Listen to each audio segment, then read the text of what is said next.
Well, they waved them off this morning. High clouds and high hopes as well that this might just be a breakaway day. Oh, we had one with Michael Storer, who finished on his own on stage 2. And in fact went into the green jersey, just hidden by indeed a gilet against the cold, I think you might say. Well, the Australian shrouded, of course, in glory yesterday. And one man decided that this would possibly be something he could repeat. We got to the big climb of the day, dead centre of stage 3. We had an enormous breakaway at the top of the day of 21 riders. In fact, they were joined by Hugh Carthy as well, as some started to fade. It was a breakdown in that breakaway, but one man believed he could possibly make it all the way and basically do a Storer. Could that be the story of stage 3? Big question. Well, we had some real talent chasing him down, and in fact a breakaway, well, yeah, that had a lot of hope that it could wrestle the green jersey today, potentially. In fact, some up front were very well placed, but with a 41-second margin, what was a concern for Storer, amongst all of those who were close to him in the overall classification, was not to let any bonus seconds go off up the road. So this suited our race leader perfectly, and it suited Marco Frigo absolutely impeccably. 3 others were very close in the chase.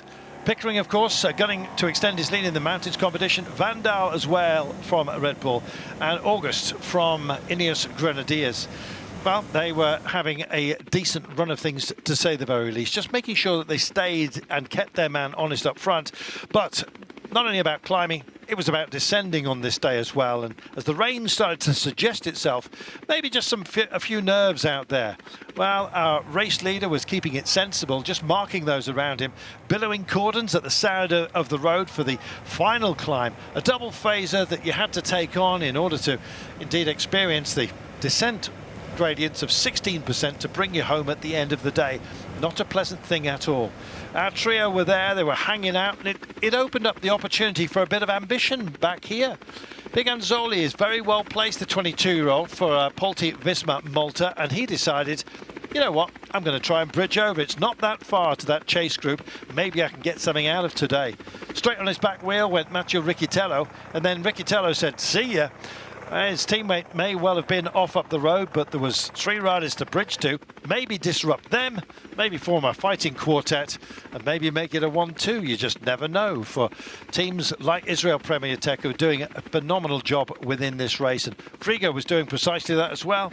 He was already starting to think about the descent, even 2 kilometers away from the top, but he was just pounding away and indeed holding his margin, extending it in fact. Started the climb with 1 minute and 20, ended it with nearly 2 minutes, as you can see. This, however, was his teammate, possibly a fireman, getting over to help him out a little bit later on. Riccitello showing great form, and in fact very well placed overall going into the high ground tomorrow. There's the King of the Mountains points that was taken by Frigo. He got over the top, changed his gear, and indeed didn't change his mindset. He just had to keep gunning for that line. The question is, other lines were being ridden, and look at this, the peloton itself reforming from disparate groups, but all of the jerseys were right here.